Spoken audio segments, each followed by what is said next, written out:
Saïda Khadija, que le prophète vénéra toute sa vie, par là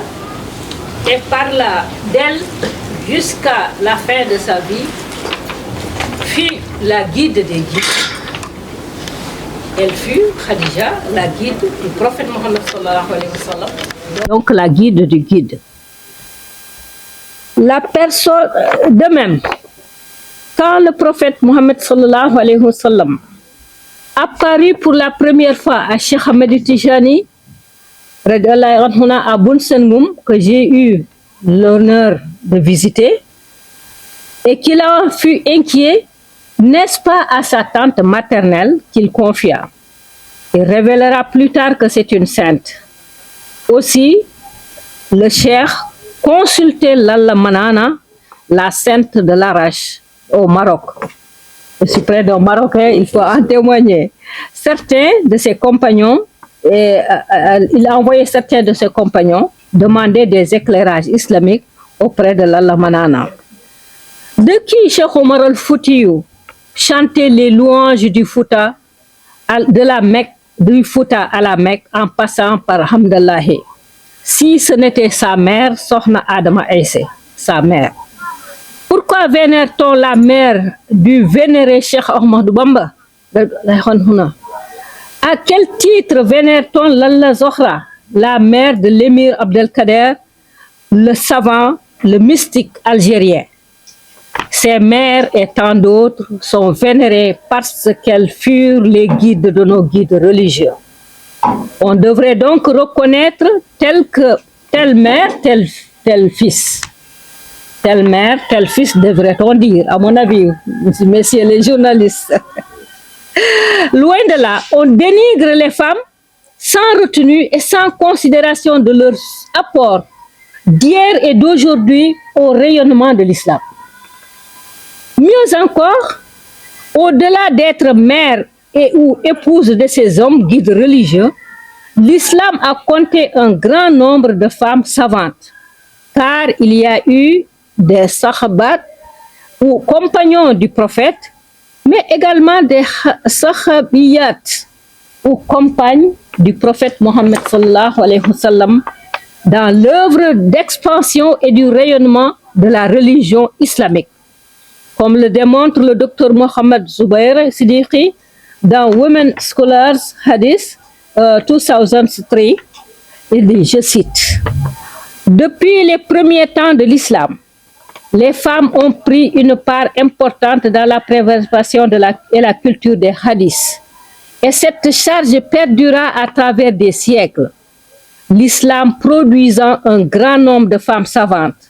Les noms de Hafsa, de Habiba, de Maïmouna, de Salama et Aïcha sont familiers à tous les étudiants des sciences des hadiths comme étant parmi les premiers et les plus distingués des transmisseurs. Aïcha, la plus jeune épouse du prophète Mohammed sallallahu alayhi wa sallam, en particulier, est l'une des figures les plus importantes de toute l'histoire de la littérature des hadiths, non seulement en tant que l'une des premières à rapporter le plus grand nombre des hadiths, mais également comme l'une des interprètes les plus attendues. Fin de citation. À côté d'Aïcha, la plus grande des traditionalistes, à savoir les savants qui s'occupaient de la transmission et de l'enseignement des hadiths, il y eut d'autres femmes qui enseignaient l'islam du vivant du prophète et longtemps après sa disparition. Nous pouvons évoquer Rabia al-Adawiya, qui prôna l'amour du divin, sans recherche du paradis comme récompense ou par crainte de l'enfer. Elle fut une des figures proues du mysticisme musulman qui influença beaucoup de croyants. Certaines femmes possédaient même et délivraient même des ijaja, à savoir une certification de fin d'études et ou autorisation d'enseigner dans l'une des disciplines des sciences de l'islam. De nombreuses savants reçurent leur ijaja des mains des femmes, ce fut le cas du plus grand voyageur Ibn Battuta, qui étudia les traditions durant son séjour à Damas en la compagnie d'Ajiba bint Abu Bakr. De même, Ibn Arabi, le père du soufisme, qui avait une guide spirituelle en la personne de Fatima bint Mutama. Il en fut de même d'Ibn Asakir, le célèbre historien de Damas, qui dit avoir étudié auprès de 1200 hommes et de 80 femmes, et obtient son isaja des mains de Zainab bint Abakr al-Rahman pour la Mouhawa de l'imam Malik. En Afrique subsaharienne, tel que le rappelait Ibn Malik dans son post-face sur Facebook, on connaît Fadima Madina, fille de Cheikh Omar al-Foutiyou, qui fut désigné Mokhadem par son père, le calife des khalifes en Afrique de l'Ouest, et récité chaque nuit 1000 Zawarul Kamal.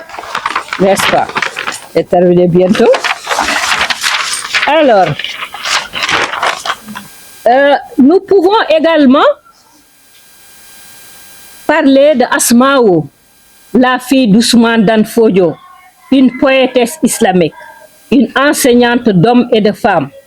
C'est dire que des femmes érudites en islam, des guides d'une façon ou d'une autre, ont réellement existé et déterminé à suivre et déterminer la survie de cette religion dont certains hommes se targuent aujourd'hui d'être les uniques dépositaires. Cependant, à ma connaissance, Sokhna Aïda Diallo n'a pas prétendu un rôle d'imam et encore moins de khalife, mais simplement celui d'un guide, d'un mouvement religieux qu'on peut accepter ou pas. Sokhna Aïda ne peut-elle pas le faire? N'en a-t-elle pas eu l'intelligence et la personnalité? Je vous le demande. Mais si elle en a montré son intelligence, elle a montré sa personnalité. N'est-ce pas? Elle a prouvé que si, entendons bien, on ne parle pas d'érudition religieuse, mais de capacité d'organiser et de diriger des hommes et des femmes unis par une conviction commune qu'on peut partager ou non. Mais ce qu'on n'a pas accepté de la part de ce qu'on a accepté de la part de son mari, beaucoup de gens ne peuvent l'accepter, accepter le 10e de la part de Sokhna Aïda Diallo. Et pourquoi? Parce que simplement c'est une femme. Et ce faisant, on doit la rappeler à l'ordre, la tasser et même la casser. Mais Dieu l'a protégée, Seydi Diallo. Ce qu'on n'avait pas fait à l'égard de son prédécesseur, qui lui a pourtant donné l'héritage, on veut pourtant le faire à l'égard de cette brave dame. Pourtant, beaucoup s'indignaient et certaines façons de faire. L'une des leçons que nous tirons de l'affaire Aïda Diallo, c'est que la guidance religieuse est un pouvoir que les hommes tiennent à garder jalousement, ce dans toutes les religions, y compris l'islam. Sokhna Aïda Diallo a tenté un tant soit peu de sortir des sentiers battus depuis le lendemain de la disparition du prophète Mohammed sallallahu alayhi wa sallam. Mais qu'elle se calme, car Aïcha a subi le même sort. Elle a eu une avalanche de violence, des sarcasmes, des dénigrements, des insultes, des menaces. Est-ce juste? Cependant, aujourd'hui, on la vénère.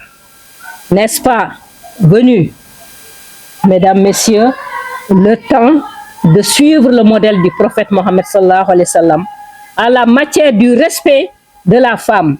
Réfléchissons-y pour la réhabilitation de l'histoire et pour un mieux-être de la communauté islamique. Je vous remercie de votre attention.